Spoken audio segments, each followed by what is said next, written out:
नमस्कार, आप सबका फिर से स्वागत है हमारे स्टॉक मार्केट लर्निंग सीरीज के ये नए वीडियो में। आज का हमारा वीडियो आपके लिए बहुत ही खास होने वाला है, क्योंकि ये वीडियो देखने के बाद आपको किसी से भी पूछने की जरूरत नहीं पड़ेगी कि किस स्टॉक में पैसा लगाया जाए या कौन सी कंपनी अच्छी है। मैं सिखाने वाला हूँ आपको किसी भी कंपनी के फंडामेंटल्स कैसे देखे जाते हैं और उसका एनालिसिस कैसे किया जाता है। इससे पहले वाले वीडियो में मैंने आपको फंडामेंटल रेशियो एनालिसिस सिखाया था। आज उसके आगे के कॉन्सेप्ट को मैं प्रैक्टिकली सिखाऊंगा। आप कोई भी स्कैनर ओपन कर सकते हैं। हम आ जाते हैं ट्रिगर टैब पर।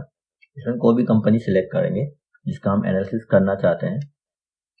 तो हम कोई बड़ी कंपनी ले लेते हैं। हम रिलायंस इंडस्ट्रीज ले लेते हैं। हमें प्राइस नहीं देखना है, इसमें प्राइस ऊपर जा रहा है नीचे जा रहा है, अभी हमको उससे कोई मतलब नहीं है। अभी हम देखेंगे फंडामेंटल। फाइनेंशियल्स में जाएंगे, फंडामेंटल्स देखेंगे। हमें देखना है कंपनी का रेवेन्यू। सबसे पहले हम कंपनी का रेवेन्यू देखेंगे कि कंपनी का टोटल रेवेन्यू कितना जनरेट हो रहा है, साल दर साल बढ़ रहा है या नहीं। हमारे पास डाटा जो है वो 2015 से है। ठीक है, हम टोटल रेवेन्यू देखेंगे कंपनी का 2015 से बढ़ रहा है या नहीं।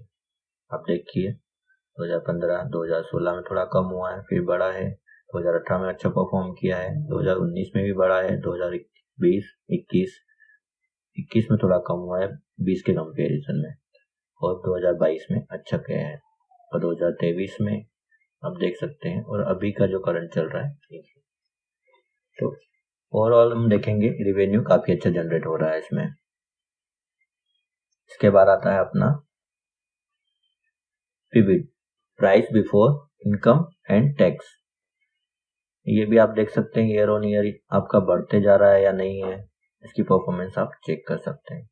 उसके बाद अब देखेंगे नेट इनकम। इसका नेट इनकम बहुत जरूरी है कि आप कंपनी कैसे परफॉर्म कर रही है, कंपनी की परफॉर्मेंस क्या है। और सबसे इम्पोर्टेंट नेट इनकम, कंपनी क्या परफॉर्म कर रही है, साल दर साल उसकी इनकम बढ़ रही है नहीं बढ़ रही है।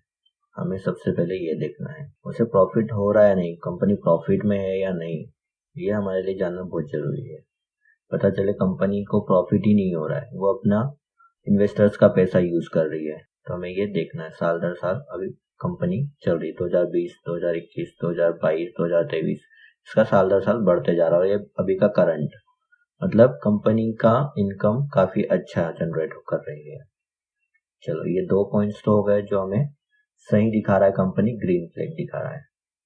आप यहाँ पे ऊपर आप देख सकते हो, ये ग्रीन जो आपको दिखा रहा है इसमें आपको 5 साल का ओवरव्यू दिख जाएगा कि कंपनी की परफॉर्मेंस क्या है। इस बेस पे भी आप देख सकते हो, लेकिन हमें इन पे भरोसा नहीं करना है। हमें अपनी रिसर्च करना है, अपना एनालिसिस करना है कि कंपनी की क्या रिपोर्ट चल रही है।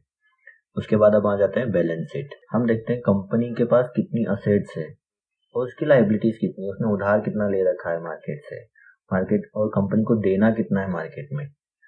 पता चले कंपनी के पास असेट्स कम है और लायबिलिटीज बहुत ज्यादा है, तो वो भी एक रेड फ्लैग में काउंट होता है।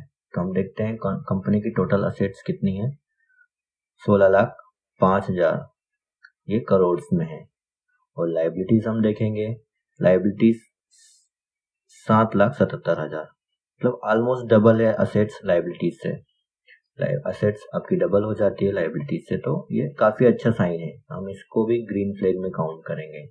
और साल दर साल इसकी लायबिलिटीज कम होना चाहिए और असेट्स बढ़ना चाहिए। असेट्स बढ़ रही है साल दर साल, बिल्कुल बढ़ रही है।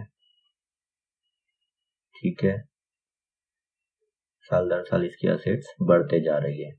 लायबिलिटीज को हम देखेंगे तो साल दर साल कम होना चाहिए, लेकिन साल दर साल इसकी बढ़ते भी जा रही है, लायबिलिटीज भी बढ़ रही है। लेकिन इसकी परफॉर्मेंस के हिसाब से हम इसे इग्नोर कर सकते हैं, क्योंकि कंपनी अच्छा परफॉर्म कर रही है।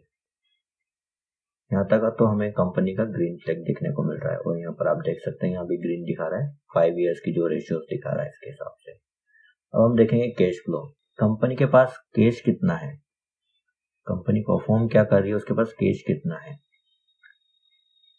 हम आ जाते हैं 2014 से दिखा रहा है यहाँ पर माइनस, 2015 भी minus, 2016 minus, 2017 minus, 2018 minus, 2019 minus, 20 में इसके पास कैश आया था जो कि प्लस में आया है। 2021 में फिर से माइनस, 2022 में प्लस में आया है, और 2023 में माइनस में दिखा रहा है। 2023 में इसका लगभग 26,000 करोड़ का कैश फ्लो माइनस में शो कर रहा है, जो कि एक रेड फ्लैग में काउंट होता है। तो यहाँ पर हमें थोड़ा सा सोचना पड़ेगा। इसके अलावा आप देखेंगे कंपनी की रिपोर्ट्स, 2022 की एनुअल रिपोर्ट्स, 2023 की एनुअल रिपोर्ट्स, इसमें आपको इसकी पूरी परफॉर्मेंस दिखेगी। कई लोगों को पता ही नहीं होता है कि एनुअल रिपोर्ट भी देखना होती है, और वो बिना सोचे समझे किसी भी कंपनी में किसी ने बोल दिया उसमें इन्वेस्ट कर लिया। हमें ऐसा नहीं करना है, हमें अपनी रिसर्च करना है, अपना एनालिसिस करना है और कंपनी सिलेक्ट करना है किस में लगाना है, क्योंकि पैसा आपका है तो आप डिसाइड करेंगे कि आपको कहाँ लगाना है। किसी और के भरोसे आप अपना पैसा इन्वेस्ट नहीं करें, आपकी एनालिसिस करें। इसमें एनुअल रिपोर्ट आप देख लीजिए कि क्या उसकी परफॉर्मेंस रही है, सारी चीजें आपको इसमें मिल जाएगी पीडीएफ में, आप यहाँ से डाउनलोड कर सकते हैं। और इसके बाद आता है इन्वेस्टर परफॉर्मेंस। कंपनी अपने गोल्स क्या है, उसके पास प्रोजेक्ट्स क्या क्या है, वो अपने इन्वेस्टर्स के लिए एक प्रेजेंटेशन तैयार करती है कंपनी। इसको देखना भी जरूरी है। आप इन्वेस्टर्स के लिए क्या बेनिफिट्स हैं ये आपको इसमें पता चलेंगे। ये भी एक इम्पोर्टेंट चीज है जो आपको देखना चाहिए। इसके बाद आ जाते हैं हम साइड में, आप देखेंगे यहाँ पर स्कोर कार्ड इसका कंपनी का एक ओवरव्यू देते हैं कि कंपनी ने कितना रिटर्न्स दिया है। एक एवरेज आपको देखेंगे परफॉर्मेंस क्या कर रहा है, तो इसमें दिखा रहा है आपका एवरेज परफॉर्मेंस है या काफी अच्छा परफॉर्मेंस नहीं कर रहा है अभी, एक एवरेज परफॉर्मेंस है इन्वेस्टमेंट के हिसाब से। वैल्यूएशन में आप देखेंगे कि कंपनी का जो भी शेयर प्राइस है वो सही है या ओवर वैल्यूड है। वैल्यूएशन का सिंपल सा मतलब है कि आप जो प्राइस खरीद रहे हैं वो महंगा तो नहीं है, महंगा है या सस्ता है, किस प्राइस में आपको मिल रहा है। मतलब आप कोई भी चीज खरीदने जाते हैं तो आप उसका वैल्यूएशन देखते हैं कि ये प्राइस उसके लिए सही है या नहीं है, समझ रहे हैं। कहीं आप ज्यादा प्राइस में तो नहीं खरीद रहे, ये इसका वैल्यूएशन बताता है। तो यहाँ पर वैल्यूएशन इसका हाई दिखा रहा है, मतलब ये अपने वैल्यू से ज्यादा प्राइस पे मिल रहा है, अभी ये ओवर वैल्यूड है मार्केट के कंपैरिजन में। तो अभी इसको खरीदना सही नहीं है, ये वैल्यूएशन बता रहा है। यहाँ पर ग्रोथ देखेंगे तो काफी लो दिखा रहा है अभी इसकी ग्रोथ, जो मार्केट के फाइनेंशियल ग्रोथ के हिसाब से इसकी ग्रोथ लो दिखा रहा है। प्रॉफिटेबिलिटी में देखेंगे हम तो काफी अच्छी दिखा रहा है, हाई दिखा रहा है। ये इस हिसाब से ही बता रहा है कि ये अच्छी प्रॉफिट जनरेट कर रहे हैं इसने। एंट्री पॉइंट आपको अभी जो प्राइस चल रहा है उस पर खरीदना चाहिए या नहीं खरीदना चाहिए, ये वैल्यूएशन के जैसा ही है। आपका जो इसमें दिखा रहा है stock is over priced in overbought zone. Overbought zone मतलब बहुत ज्यादा लोगों ने खरीद लिया है, अब प्रॉफिट बुकिंग आ सकती है, मतलब प्राइस थोड़ा नीचे आ सकता है, और ओवर प्राइस्ड है, ये ओवरबॉट जोन में है और ओवर प्राइस्ड है, मतलब ये अपने प्राइस से काफी ज्यादा वैल्यू में है, इसे थोड़ा और कम आने देना चाहिए। ठीक है, इसके बाद हम देखेंगे इसमें दिखा रहा है रेड फ्लैग्स में आता है एएसएम और जीएसएम। एएसएम का मतलब होता है एडिशनल सर्विलांस मेजर, और जीएसएम का मतलब होता है graded surveillance major. ASM GSM दोनों का ये काम होता है कि कोई भी स्टॉक्स को मैनिपुलेट न किया जाए, जैसे अचानक से स्टॉक बढ़ जाए या अचानक से स्टॉक गिर जाए, ये सब इसमें एक्टिविटीज न हो, इसलिए इनका ये होता है। एएसएम जो होता है ये सभी स्टॉक्स में एप्लीकेबल होता है, और जीएसएम पेनी स्टॉक्स में और स्मॉल कैप कंपनीज में होता है, जो कि ये कंट्रोल करते हैं जिसमें वॉलेटिलिटी और मैनिपुलेशन ना हो, ये सब चीजों को देखते हुए। तो ये इसमें ग्रीन फ्लैग दिखा रहा है कि इसमें ऐसे कुछ भी एक्टिविटीज या मैनिपुलेशन नहीं है। ठीक है, तो ये हमारे लिए अच्छी बात है। इसके बाद आता है प्रमोटर्स प्लेस्ड होल्डिंग। मतलब होता है कि प्रमोटर्स अपनी होल्डिंग्स को बेच तो नहीं रहे हैं, प्रमोटर्स जो है अपनी होल्डिंग्स को बेच के पैसा ले रहे हैं, मतलब इसका मतलब जो है प्रमोटर्स का भरोसा उठ रहा है अपनी कंपनी से, प्रमोटर अपनी कंपनी से प्रॉफिट बुक नहीं कर पा रहे हैं, या प्रमोटर्स को कंपनी पे भरोसा कम हो रहा है। तो यहाँ पर ऐसा भी कुछ नहीं है, प्लेस्ड भी नहीं हो रहा है इसमें, तो ये भी कंपनी के लिए अच्छी बात है। तो ये एक ओवरऑल आप देख सकते हैं, इसी हिसाब से आप कर सकते हैं। इसमें और भी पॉइंट्स हैं, जैसे फोरकास्ट रेटिंग आप देखेंगे तो इसमें ओवरऑल एनालिसिस करके दिखाया है कि आपका 87% है जो आप इसमें सजेशन दे रहा है, जो आप बाय कर सकते हो इस स्टॉक को। जैसे कुछ पॉइंट्स है इसमें काफी अच्छे हैं, कुछ पॉइंट्स जो नेगेटिव भी दिखा रहे हैं, तो उस हिसाब से ये दिखा रहा है। ठीक है, इसमें पीयर्स में हम जाएंगे। पीयर्स में आपको दिखाता है कि कॉम्पिटिटर्स कंपनी कौन कौन सी है, उसके रेशियोस आप देख सकते हैं। उसके हिसाब से आप कंपेयर कर सकते हैं कि इसमें करना है या इनकी कॉम्पिटिटर कंपनी में आपको इन्वेस्ट करना है। यहाँ पर आप ये देख सकते हैं, ये इसका चार्ट के हिसाब से आप देख सकते हैं चार्ट में क्या दिखा रहा है। ठीक है, अब इसकी होल्डिंग्स देखें अपन कि होल्डिंग्स में कितनी किसका कितना है। यहाँ पर 2023 सितंबर का यहाँ पर डाटा है। इसमें प्रमोटर्स की होल्डिंग 49% है, म्यूचुअल फंड्स में 6% के आसपास है इसका। अब डोमेस्टिक इंस्टीट्यूशन जो है आपका 9% है, फॉरेन इंस्टीट्यूशन आपका 22% है फॉरेन रिटर्न्स में। इसमें आपने जैसे नाम सुना होगा FII, DII, तो यही है डोमेस्टिक इंस्टीट्यूशन और FII का मतलब फॉरेन इंस्टीट्यूशन। रिटेलर्स क्या कर रहे हैं, इसमें इनका कितना इन्वेस्टमेंट है अदर्स, ये आप देख सकते हैं 13.11%। इसमें भी आप एक आइडिया लगा सकते हैं।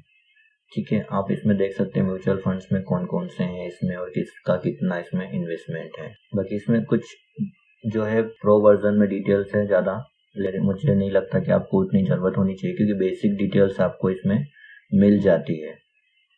इसमें डिविडेंड भी काफ़ी अच्छा इसमें है, 5 साल का इसमें बता रहे हैं कि काफ़ी अच्छा मिला है, कंपनी की परफॉर्मेंस अच्छी डिविडेंड के हिसाब से भी। तो ये चीज़ें हैं, सब आपको देखना होती है।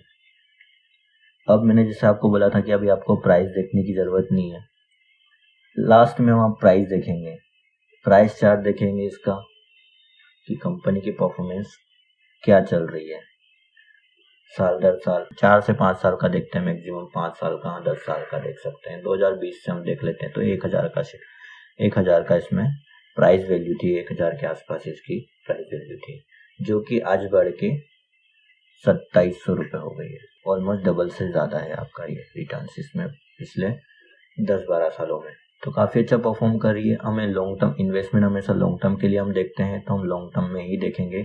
अभी जो हो रहा है 1 या 2 दिन में क्या हो रहा है, ये सब चीज़ें प्राइस में मायने नहीं रखती इन्वेस्टर्स को, क्योंकि उन्हें पता है कंपनी के फंडामेंटल्स अच्छे हैं, तो आज नहीं तो कल उसका प्राइस वापस बाउंस बैक करेगा और अच्छे रिटर्न्स आपको आगे चल के देते ही रहेगा। ठीक है, तो आप इस हिसाब से अपना इन्वेस्टमेंट प्लान कर सकते हैं और कंपनी सिलेक्ट कर सकते हैं।